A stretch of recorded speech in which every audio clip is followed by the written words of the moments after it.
This meat has been sitting outside for 16 days in the Florida heat, and it's supposed to be rotten. So let's go ahead and take a smell of it. It smells like 17-year-old girls. Whoa. I'm sorry, what did Unc say? Whoa.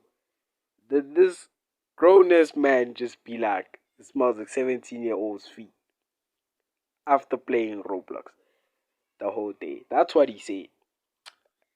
Like, what does this world actually came to, guys?